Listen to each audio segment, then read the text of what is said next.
otro lado, también me puede quedar como la concentración final y la concentración inicial. Eso dependiendo de cómo ustedes lo vean. Cualquiera de estas formas, estas igualdades que tengo aquí, es lo mismo que yo tengo expresado acá arriba. ¿Okay? Entonces, ¿por qué les hago ver esto? Porque en sus proyectos, en los que vayan a hacer ahora, no siempre tienen que limitarse a que voy a tener un reactivo, a que se va a consumir un reactivo. Puedo hacerlo de tal forma que sea así, es decir, asumir, ¿sí?, que el reactivo B, por ejemplo, se presenta en mayor proporción, que tenga una concentración demasiado alta y que la concentración de B sea muy baja.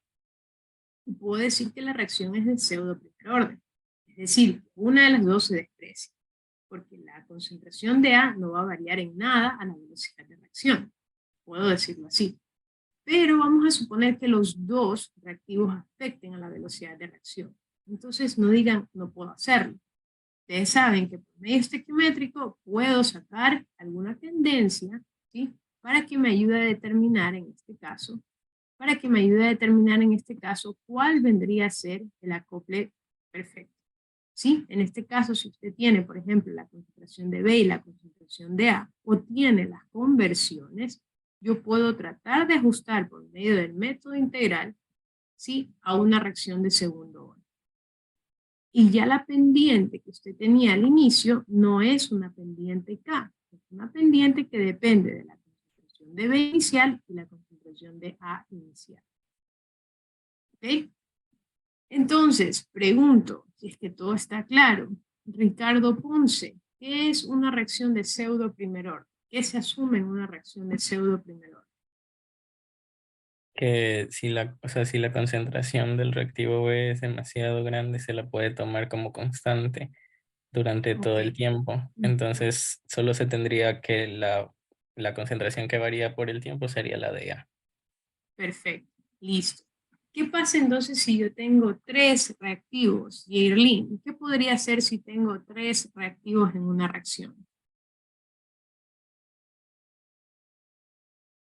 En vez de dos, ahora tengo tres. Aumentaría uno más en ¿Qué la ecuación. debería hacer para encontrar entonces el ajuste de esa reacción?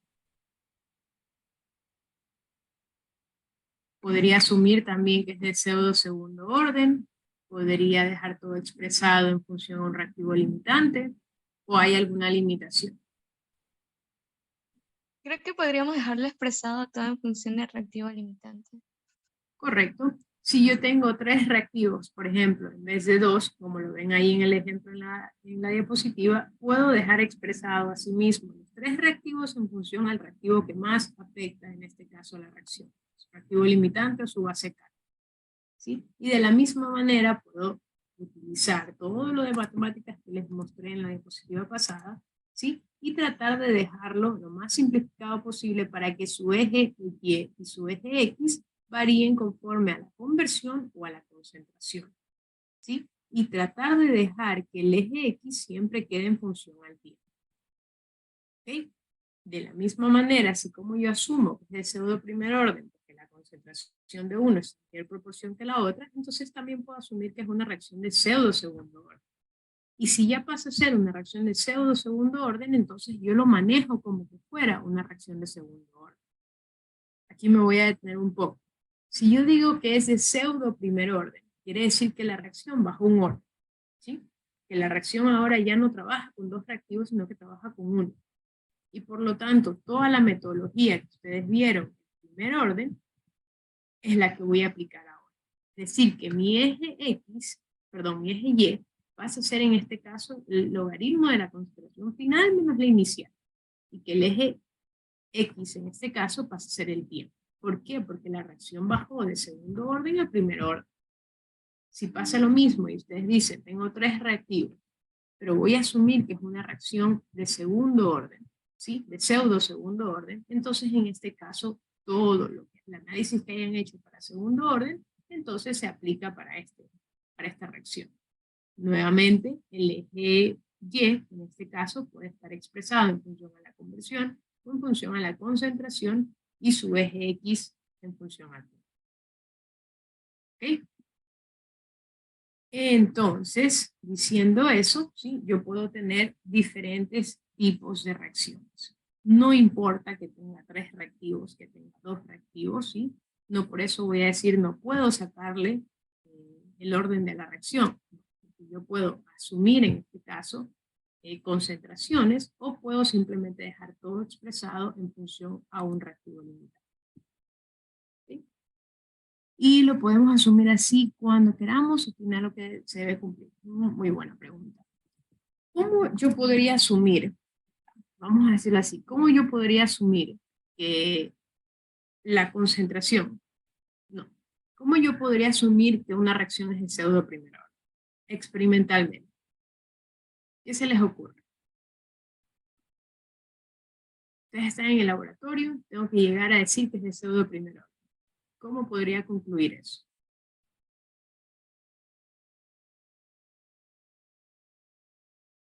No importa si se equivocan, vamos, denme ideas. Ah, tenemos datos del tiempo, tratamos de hacer esta expresión en gráfica y ver qué tanto las concentraciones podrían asimilarse a la expresión de primer orden. ¿Qué tanto podría acoplarse a la expresión de primer orden? Ok, pero acuérdense que igual sigue teniendo el factor de los 2 reactivos. Yo igual tendría que dejarlo expresado o como segundo orden o como primer orden. Pero la pregunta es, ¿cómo yo puedo asumir sin necesidad de hacer el gráfico que es de pseudo primer orden? Dice aquí, Seguir una tendencia lineal, O sea, así que mis datos van, o sea, tienen una tendencia lineal y no se disparan, creo. ok, pero ahí sigue siendo igual, Emerson. Sigue siendo con la gráfica. Sigue siendo con la gráfica y usted asumiendo de que los datos se acoplan al logaritmo de la concentración final menos sobre la concentración inicial. Sin necesidad de hacer gráfica. ¿Cómo podría ser? Por el exponente de la concentración del primer... No. Por el exponente de la concentración. Pero acuérdense que no sabe cuál es el exponente. Pero, o sea, si se refiere como al laboratorio, sería que tendríamos en una solución se tendría más cantidad de por decir, el que sería el reactivo B. Ajá, exacto. Una, yo podría ajustar mi reacción en el laboratorio y decir, esta va a estar presente en mayor proporción, pero ahí pasa algo. Que si ustedes tienen en exceso uno de los 2 reactivos, ¿sí? Una puede ser que les afecte más adelante en su compuesto, porque tienen en exceso uno que a lo mejor no era el que tenía que estar en exceso. Ahí tendrían que analizar cuál va a ser el producto final. Pero es una buena aproximación.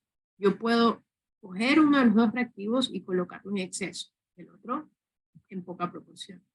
Pero ahí tendrían que analizar qué pasa con el compuesto. Excelente. Pero, ¿cómo más yo podría hacerlo? En este caso, acuérdense que todo esto de aquí se rige bajo el conocimiento teórico, en que la velocidad de reacción se ve afectada por los 2 reactivos. Vamos a suponer que ustedes estén mezclando reactivo A, reactivo B, en diferentes concentraciones. Reactivo A en una concentración, reactivo B en otra concentración. Luego hacen su tabla, experimento 1, experimento 2, experimento 3. Y se dan cuenta que el experimento 2 y 3, en B, ustedes varían la concentración de B, pero no afecta la velocidad de reacción. No hace que se genere mayor concentración de producto. ¿Qué quiere decir eso? Que probablemente B no está afectando en nada la velocidad de reacción. Puede ser que a lo mejor en mayores proporciones de la concentración de B afecte, pero en ese experimento que ustedes han realizado no afecta en nada. Ahí puedo asumir que es una reacción de pseudo primer orden, porque uno de los reactivos no afecta a la velocidad de reacción. ¿Me explico? Asumo que es de pseudo primer orden y luego lo compruebo. Ahí sí voy a lo que me decía Emerson, a lo que me decía, creo que Cristian. Bueno, en este caso, ¿yo qué hago? Utilizo la asunción que realicé de pseudo primer orden y verifico o valido de que se ajuste a una gráfica de primer orden. Tengo 2 reactivos, ¿sí? Pero la gráfica, en este caso, la gráfica se ajustó a una reacción de primer orden. Quiere decir una es de pseudo primer orden o en su defecto que la concentración de B no afecte en nada a la reacción. ¿Me explico? Por aquí mencionan que la concentración se haya repetido en alguno de los casos de la experimentación. Ajá, el tiempo de reacción. Claro, el tiempo de reacción es sumamente importante porque ese viene a ser su eje X. ¿Sí? ¿Está claro? ¿Alguien más tiene alguna otra idea de cómo puedo asumir que es de pseudo primer orden sin hacer la gráfica? Simplemente de modo experimental. También podría ser una presunción, o sea, hacer una, o sea, tratar de ver antes de hacer el experimento solo variando A y ver cómo esa variación de A cambia el resultado. Correcto, también se puede hacer de esa manera, tomando en cuenta solo uno de los reactivos. Ajá. Viendo qué pasa con ese reactivo con respecto a la velocidad de reacción o con respecto a la parte gráfica, lo que ustedes tienen acá. ¿Sí? Pero sea como sea el caso, ¿qué es lo más recomendable? Primero, no es irse a la parte experimental. Lo primero siempre es tratar de hacerlo todo en papel, para que luego ustedes validen lo que tienen en el papel y se vayan a la parte experimental. Ustedes recolectan toda la información, ¿sí? Y esa información les va a servir para tabular, para analizar la información. Una vez que usted ya tenga analizada esa información, ahí sí, ok, entonces acoplo una reacción de primer orden. Perfecto. Sigo con la siguiente parte del proyecto. ¿Sí? Pero si usted conoce ya la parte de teoría o puedo asumir ciertos casos para reducir el problema que se va a generar, ¿sí? Entonces yo puedo asumir que es de pseudo primer orden siempre y cuando se cumpla, uno, con gráficas, como lo ven acá, y se cumpla a sí mismo de que no afecta a la velocidad de reacción o al compuesto, a la concentración generada del. ¿Ya? Entonces, con eso dicho, en la parte de segundo orden, yo puedo tener dos casos. El primer caso es en el cual yo tengo dos reactivos que vayan a ingresar en proporción estequiométrica. Quiero decir eso, de que usted sabe de que va a ingresar el 50% de A y va a ingresar el 50% de B en su corriente de alimentación. De ser así, estos dos, por ingresar con la misma concentración, con la misma proporción, ¿no? Entonces yo puedo asumir de que el reactivo ingresa como 2A. ¿Sí? Asumiendo de que los dos reactivos están en la misma proporción. Yo paso mi reacción a esto. Y como esto que está aquí, digo que eso sigue una ley de velocidad elemental, entonces esta velocidad de reacción pasa a ser c de A al cuadrado. Ojo, miren todo lo que estoy asumiendo. Asumo que ingresa en proporción estequiométrica y asumo que sigue una ley de velocidad elemental. Por eso es que la velocidad de reacción, o la expresión, en este caso es K por la concentración de A al cuadrado. De ser así, hago lo mismo que había hecho en la parte de las tablas estequiométricas y la ecuación me queda de esta manera. K sea cuadrado, sea inicial al cuadrado y 1 menos x de A. Si yo tengo esta parte y tengo mis dos diferenciales, procedo a integrar e integrando me sale esta relación. Y aquí esto sí es lo que ustedes conocen, ¿verdad? Porque como es una reacción de segundo orden, asumiendo que ingresa en proporciones estequiométricas iguales, entonces yo voy a decir que el eje Y, como tal, es 1 sobre C de A, 1 sobre la concentración. Y que el eje X es T. Esta gráfica que está aquí, ustedes ya la conocen. Si lo quiero dejar en función a la conversión, entonces lo que tengo acá, conversión dividido para 1 menos conversión de A. El eje X nuevamente es el tiempo. Y finalmente yo voy a proceder a decir que la pendiente, en el gráfico 1 sobre C de A, es la constante cinética. Y para el gráfico de conversiones, la pendiente es la concentración inicial multiplicado por K. Si se ajusta, en este caso, a la linealidad sus datos recopilados de forma experimental, entonces yo puedo decir que la gráfica es de segundo orden, a pesar de que tengo dos reactivos. ¿Sí? ¿Por qué? Nuevamente, estoy asumiendo que ingresan en proporción estequiométrica. Ese es el primer caso. El segundo caso de segundo orden, ¿sí? Es cuando yo tengo ahora un reactivo y otro reactivo que no ingresan de la misma manera, que la estequiometría que tengan es 2B Y en este caso tengo A más 2B. Ahí ya no se cumple lo mismo. ¿Por qué? Porque no puedo resumir todo a que sea en proporciones estequiométricas iguales, sino que en este caso voy a tener la conversión, perdón, voy a tener la conversión, en este caso, en función a la concentración de A, pero tanto para A como para B. Aquí se cumple el caso entonces anterior, en el cual yo tenía que dejar todo en función a un solo reactivo, porque aquí ya no puedo asumir esta igualdad como era en el caso anterior. Por ejemplo, si aquí hubiera tenido 2A más 2B o hubiera tenido 4A más 4B, hubiera podido asumir eso. ¿Sí? Pero acá como ingresa un mol de A, ingreso 2 moles de B, entonces debo de recurrir a la parte estequiométrica.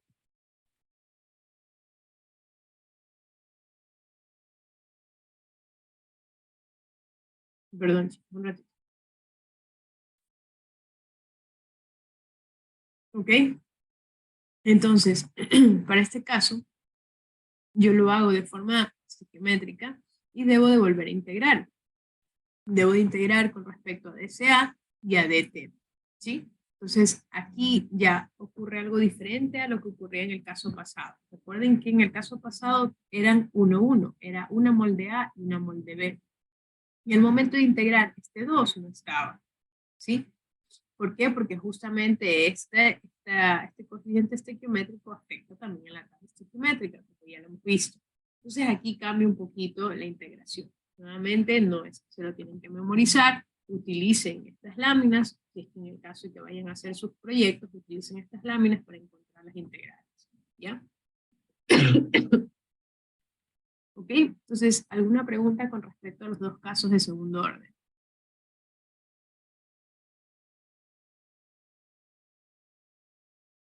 Veamos, ¿cuál es la diferencia entre el caso 1 y el caso 2 que hemos revisado ahorita? María Brito.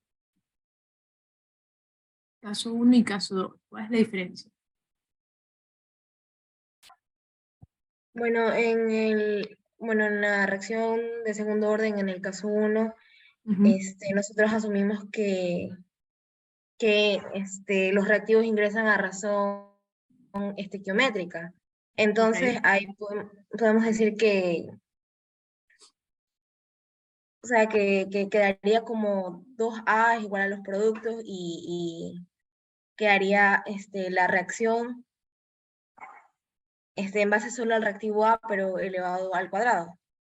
Ok. En cambio, en la reacción de segundo orden, esta depende de tanto la parte estequiométrica como la cinética. Hasta ahí nomás. Sí, correcto. Ahí depende mucho la parte de la estequiometría, los coeficientes estequiométricos, con cómo va a escribir usted la ecuación cinética. ¿Ya? Eso quiere decir lo que menciona aquí en la lámina. Miss, yo tengo una duda. Dígame. Es que con respecto ya en el caso 2, lo de la velocidad, no se asume lo de ley de velocidad elemental. O sea, ¿no se asume? No, en este caso no, porque acuérdense que aquí yo tengo una estequiometría de 1,2. Si yo asumiría que es ley elemental, entonces aquí en el CB debería de colocarle un exponente al cuadrado. Entonces, en este caso, donde yo tengo diferentes factores estequiométricos para los dos reactivos, entonces ahí sí debo de asumir, ¿sí?, que la reacción sigue siendo de segundo orden.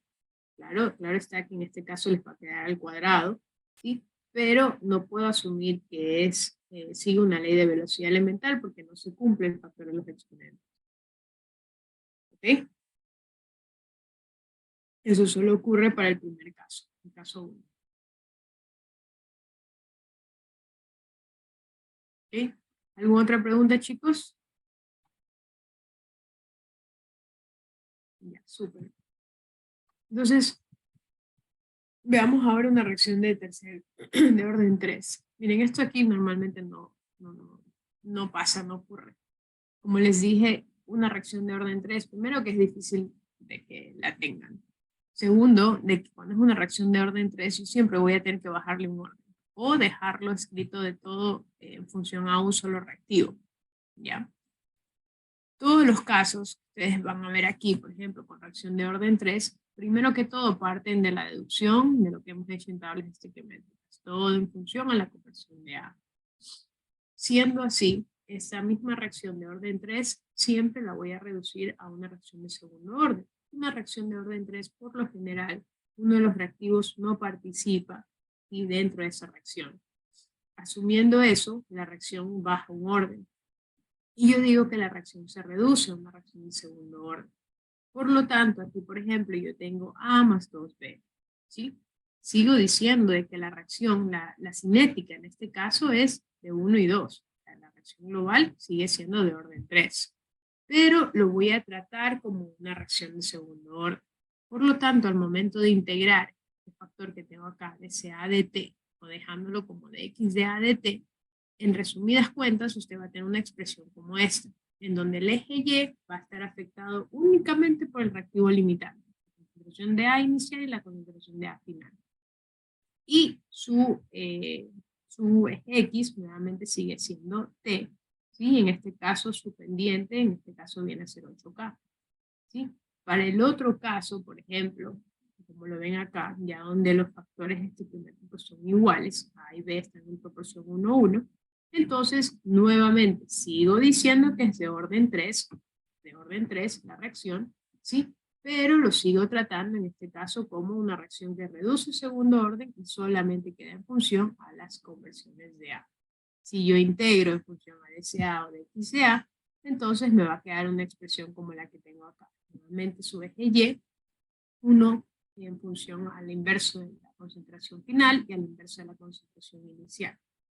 Esto no es de memorizarse, esto simplemente es de entender de cómo yo puedo reducir una reacción de orden 3 a orden 2. Sigue siendo de la misma manera, ¿sí? Como lo ven aquí, sigue siendo orden 3, pero se ve afectado por los coeficientes estequiométricos. En el primer caso, una reacción de 1:2, y en el segundo caso, una reacción 1:1. ¿Ok? Esto es para orden 3.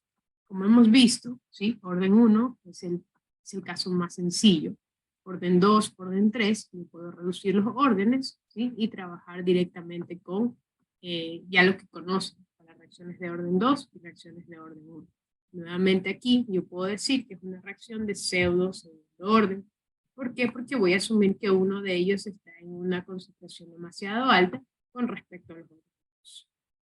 ¿Ok? Y si yo le bajo el orden, entonces debo de tratarlo con las ecuaciones que vimos en las láminas pasadas. ¿Ok? Por otro lado, y finalmente, tenemos lo que es el orden 0. ¿Qué han leído ustedes sobre el orden 0? ¿Qué es, por decirlo así, el orden 0 de una reacción, ¿sí? Según la tendencia que ustedes ven aquí en la gráfica, ¿sí? ¿Qué les causa novedad con respecto al tiempo? Miren cómo las concentraciones a lo largo de esta gráfica, concentración de A, ¿sí? Y después de un cierto tiempo comienza a cambiar la tendencia. Lo mismo pasa acá, la conversión aumenta, lo más lógico, puede disminuir, aumenta, pero después de un tiempo cambia la tendencia de la gráfica. ¿Por qué creen que ocurre eso? ¿Alguien tiene alguna idea?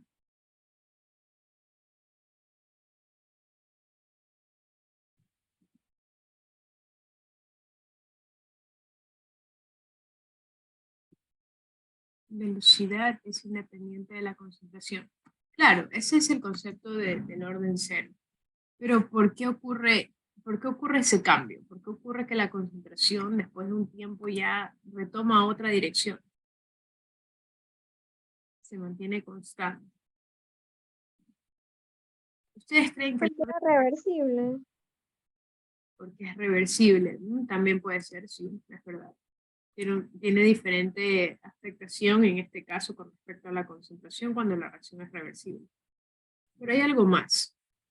Miren, normalmente cuando la concentración de una reacción comienza a cambiar, o sea, por ejemplo, al inicio ustedes pueden tener una tendencia, pero después de cierto tiempo cambia la tendencia de esa reacción porque la reacción cambia de orden, ¿sí? No siempre va a tener la misma afectación del tiempo 1 al tiempo 4, ¿sí?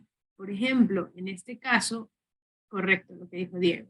Ya no depende del reactivo. En este caso, no depende del reactivo como está aquí.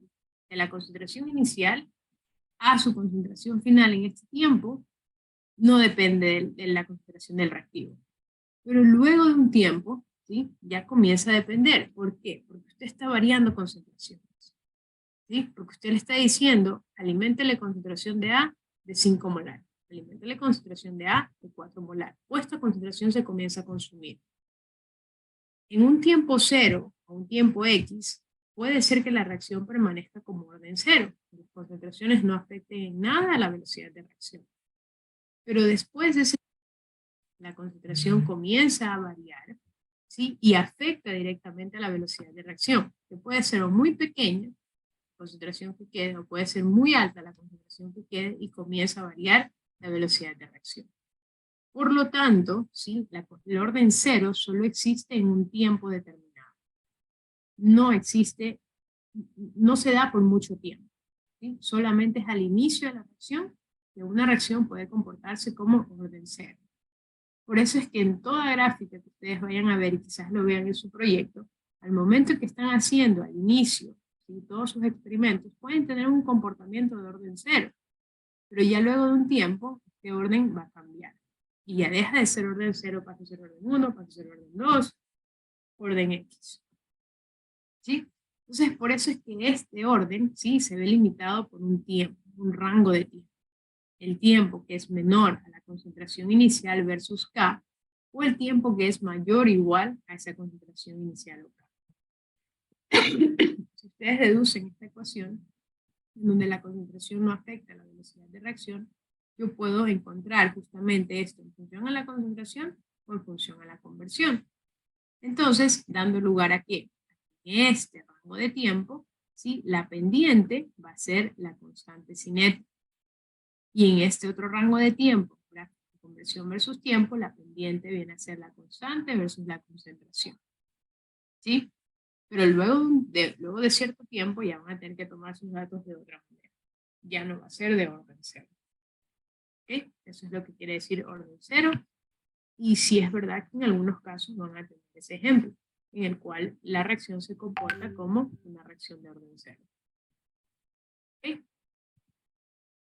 Y por último, existe también el orden enésimo y el tiempo de vida media. Todo lo que se les está dando hasta ahorita, orden 1, orden 2, orden 0, orden enésimo, o tiempo de vida media, tiempo fraccional, son formas de determinar de forma integral cuál va a ser el orden de una reacción. ¿Sí? Esto se les da para que ustedes, uno, o tengan una gama de datos, y con esa gama de datos experimentalmente, gráficamente determinen el orden de reacción, o si no saben cómo determinarlo, asumir, en este caso, un valor de K o un valor de N. Pero eso es por medio de iteraciones. Itero, itero, itero, hasta que ya se vuelve constante el valor de N y se vuelve constante el valor de K. Pero no puedo iterar cualquier cosa. Por ejemplo, para el caso de orden N, donde es el orden enésimo, yo utilizo esta desigualdad que está aquí, en donde el tiempo, ¿sí? Debe ser mayor, en este caso, a la expresión que tengo acá. ¿Por qué? Porque yo voy a asumir, por un método de prueba y error, que el orden N siempre debe ser mayor a 1 para que la reacción se complete en un tiempo finito, asumiendo de que el N siempre debe ser un valor mayor a 1. Y no puede estar por debajo de 1, sea menor a 1, porque en este caso predice que la concentración del reactivo se va a hacer 0. Y después entonces será negativa en cierto tiempo finito. Entonces, si el orden de reacción está en este rango de tiempo, y ustedes iteran, van a llegar a un orden correspondiente. ¿Sí? Iteran porque en algún momento ese N se va a volver constante. Y K ocurre lo mismo. En algún tiempo se va a volver constante. Este método es prueba-error. Y este método es el que ustedes tenían que utilizar, o esta ecuación es la que ustedes tenían que utilizar en uno de los ejercicios que les salió en el control de lectura. ¿Sí? Ahí ustedes tenían, por ejemplo, que interpretar esta ecuación que estaba aquí, darle un valor a N y trabajar con el tiempo que decía. O sea, que había un tiempo de reacción de 1 hora, un tiempo de reacción de 2 horas, me parece que era. Entonces, si ustedes reemplazaban dentro de esa ecuación, en algún momento llegaban a lo que era el orden N y lo que era la constante K. Al final se les simplificaban algunos de los datos que tenían y solamente les quedaba despejar o K o N. ¿Okay? Entonces, otro método para encontrar el valor del orden de reacción. Finalmente, la parte de tiempo de vida media y tiempo fraccional también son ecuaciones que ustedes ya han visto. Esta ecuación que está aquí es una ecuación que ustedes vieron en química general, y la diferencia con lo que vieron en química general y lo de ahora es esta gráfica. Al momento de interpretar el tiempo de vida media, y en este caso las pendientes de las gráficas, yo puedo determinar el orden de reacción por medio de su comportamiento. Por ejemplo, si yo tengo el tiempo de vida media versus el logaritmo de la concentración inicial, y yo grafico, y esta gráfica es creciente, entonces la pendiente viene a ser 1 menos n. ¿Qué quiere decir eso? Que si la pendiente de esta gráfica me da 4.3, su igualdad va a ser 1 menos n. Despeje de aquí n y encuentre el orden de reacción. Por otro lado, si la pendiente es constante, como estoy viendo aquí, entonces el orden de reacción es 1. Y finalmente, si tienen una pendiente que disminuye, ¿sí? En este caso como lo ven acá, entonces el orden va a ser mayor a 1. ¿Sí? Esa es la diferencia. En el caso de química general, ustedes lo único que hacían era reemplazar en estos datos que tengo acá. ¿Sí? Pero ahora la idea es que traten de interpretar el gráfico linealizado con la ecuación que tengo de este lado. ¿Sí? Reemplazo los valores de tiempo de vida media, linealizo el logaritmo y encuentro cuánto va a ser la pendiente de la gráfica. ¿Ok? Lo mismo ocurre para el tiempo fraccional. En este caso utilizo la misma expresión para tiempo de vida media, pero la diferencia es que esa F, que antes era 0.5 en tiempo de vida media, ahora es un tiempo fraccional. Por ejemplo, puede ser el 80%, puede ser el 70%, y aquí pasaría a ser 0.8 o 0.7, dependiendo de cómo ustedes lo dejen. ¿Sí? Y nuevamente linealizo esta ecuación y me queda entonces un gráfico como lo que ven aquí, con pendiente creciente o decreciente, o una pendiente constante. ¿Okay? En base a orden n, tiempo fraccional, ¿alguien tiene alguna pregunta?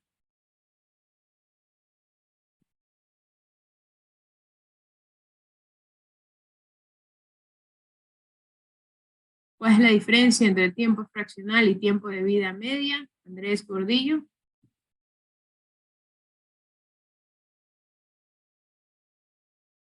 ¿Cuál es la diferencia entre tiempo fraccional y tiempo de vida media? Andrés, ¿tiene alguna idea? No se encuentra Andrés. Steven Freire, ¿tiene alguna idea de cuál es la diferencia entre tiempo de vida media y tiempo fraccional?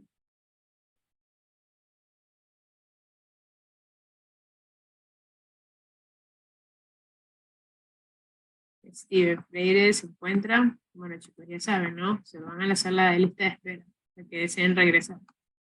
Ivana Hernández, ¿tiene alguna idea de cuál es la diferencia entre tiempo de vida media y tiempo fraccional?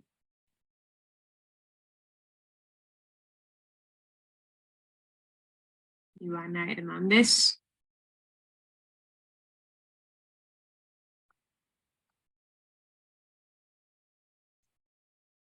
José Oliveros, diferencia entre tiempo de vida media y tiempo fraccional.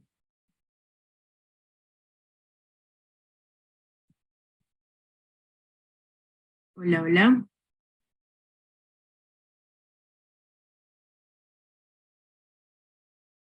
Ok. Kirlin Enríquez, ¿tiene alguna idea de cuál es la diferencia entre tiempo de vida media y tiempo fraccional? El tiempo de vida media no es que consume solo una parte del reactivo limitante. Correcto, consume solo el 50%, en este caso, del reactivo limitante. Y el tiempo fraccional es un valor que usted le da. Puede ser que sea un consumo del 80% o del 70%. Y en base a eso, yo coloco nuevamente la ecuación que vimos en tiempo de vida media, pero con la diferencia que esta F, que antes era 0.5, pasa a ser o el 80 o el 70%. ¿Ok? Gracias, Irene. Correcto. Entonces, eso es lo que yo puedo aplicar para encontrar o los órdenes o la constante cinética. ¿Okay? Todos los métodos que les estoy dando hasta el momento es justamente para determinar eso. Tu orden, constante cinética. ¿Ya? Listo, chicos. Entonces vamos a hacer una pausa de unos 5 minutos para comenzar a revisar lo que es método diferencial. Traten de ¿cómo se llama? De recordar lo que han leído sobre el método diferencial para poder entrar un poquito más en detalle. ¿Ok? Entonces, tienen 5 minutos. A las 12:07 volvemos. ¿Ok? Recording stopped.